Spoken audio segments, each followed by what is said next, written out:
আসসালামু আলাইকুম। আমি আরিফ খান, ইউরোপিয়ান ট্যুরস ভ্যাকেশন থেকে আপনাকে স্বাগতম। আজকে কথা বলবো ইন্ডিয়ান মেডিকেল ভিসা পারপাসে। দেখেন, অনেকেরই মেডিকেল ভিসা হচ্ছে না, বাট অ্যাম্বাসি কিন্তু ইন্ডিয়ান মেডিকেল ভিসা দেওয়ার জন্যই এখন রিকমেন্ড করতেছে যে তোমরা অ্যাপ্লাই করো। বাট তারপরও অনেক ইনফরমেশন আমরা পাচ্ছি, অনেকেরই আমরা শুনতেছি মেডিকেল ভিসা হচ্ছে না, জমা দিচ্ছে, একাধিকবার রিজেক্ট হচ্ছে। কেন মেডিকেল ভিসাগুলো হচ্ছে না এখন? কেন আপনার ভিসাটা রিজেক্ট হচ্ছে, এটার সঠিক গাইডলাইন্সটা আপনারা জানেন না। তো আমি আপনাদেরকে আজকে সেই সঠিক গাইডলাইন্স নিয়ে কিছু কথা বলবো। বেশি সময় নেব না, আসেন আমরা স্টেপ বাই স্টেপ আলোচনা করি। আপনার ইন্ডিয়ান মেডিকেল ভিসাটা খুবই ইজি যদি আপনি সঠিক প্রসেসটা করতে পারেন। এখানে 4টা ডকুমেন্ট খুব ম্যান্ডেটরি। 4টা ডকুমেন্ট, এই 4টা ডকুমেন্ট যদি আপনার খুব ফুলফিল থাকে তাহলে আপনার ভিসা কখনই রিজেক্ট হবে না। Number 1, doctor appointment letter. India থেকে আপনি কোথায় ডক্টর দেখাবেন সেই ডক্টরের অ্যাপয়েন্টমেন্ট লেটারটা যদি আপনার অরিজিনাল হয় তাহলে আপনার first step success. Second, Ayush letter. অনেকেই নাম জানেন, অনেকে জানেন না। আয়ুষ লেটারটা কি? আয়ুষ লেটারটা হলো ইন্ডিয়ান মেডিকেল, যে মেডিকেল থেকে যে হসপিটাল আপনি ডক্টর দেখাবেন সেই হসপিটাল থেকে একটা আয়ুষ লেটার ইস্যু করা হয়। এটা government authorize, Indian government authorize. এখানে রেফারেন্স নাম্বার থাকবে, কোড নাম্বার থাকবে, সব কিছুই দেওয়া থাকবে। এইটা আরেকটা ইস্যু। এই দ্বিতীয় নাম্বার ডকুমেন্টসটা যদি সঠিক থাকে তাহলে আপনি দ্বিতীয় স্টেপটা পার করে গেলেন।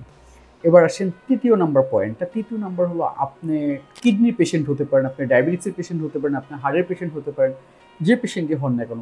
অবশ্যই আপনি পেশেন্ট হওয়ার আগে কিছু ডক্টর দেখাইছেন ইতিপূর্বে আপনার দেশে, লাইক আমার বাংলাদেশে আপনি ডক্টর দেখাইছেন, তারা আপনাকে আপনার অসুস্থতার বিষয়ে জানাইছে, টেস্ট করছে, সেই টেস্টের পেপারস, ডক্টরের প্রেসক্রিপশন, এগুলো যদি আপনার থাকে তাহলে আপনি মেডিকেল ভিসা পাওয়ার যোগ্যতা অনেকটাই এগিয়ে গেলেন। নাম্বার 3 এটা চলে গেল।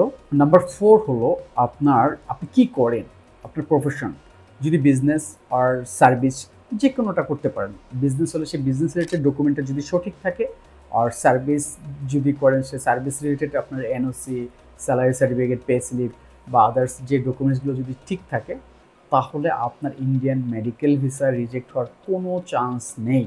আমি আবার বললাম, এই 4টা ডকুমেন্ট যদি আপনার প্রপারলি থাকে, doctor invitation letter, Indian AYUSH letter আর মেডিকেল ইনভিটেশন লেটার, যে যেটাই বলি না কেন, Bangladeshi doctor prescription with test report এবং আপনার প্রফেশন অনুযায়ী যে ডকুমেন্টগুলো। এর পাশাপাশি বলতে পারেন, ভাই আমার ব্যাঙ্ক স্টেটমেন্টটা কি তাহলে লাগতেছে না? না, ব্যাঙ্ক স্টেটমেন্ট তো অবশ্যই লাগবে। যদি ব্যাঙ্ক স্টেটমেন্ট না থাকেন আপনি ট্রাভেল কার্ড করে নিতে পারেন, এটা একটা অপশন আছে, আপনারা হয়তো বা জানেন।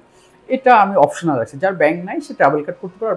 নর্মালি আমাদের ব্যাংক স্টেটমেন্ট সবারই কম বেশি এখন থাকে, যারা আমরা ইতিপূর্বে ভিসা করেছি বা ইন্ডিয়া গিয়েছি বা ইন্ডিয়া মেডিকেল ভিসা করতে যাব। পেশেন্টের না থাকলে অ্যাটেন্ডেন্টের আছে, অ্যাটেন্ডেন্ট না থাকলে পেশেন্টের আছে, একজনটা দিয়ে হয়ে যাবে ইনশাল্লাহ। বাট এই 4টা ডকুমেন্টস আপনাকে 100% মেক শিওর করেন আপনার ভিসা, আমি গ্যারান্টি দিচ্ছি 100% ভিসা হয়ে যাবে। এর বাইরে আর কিচ্ছু নাথিং ইলস দরকার আছে।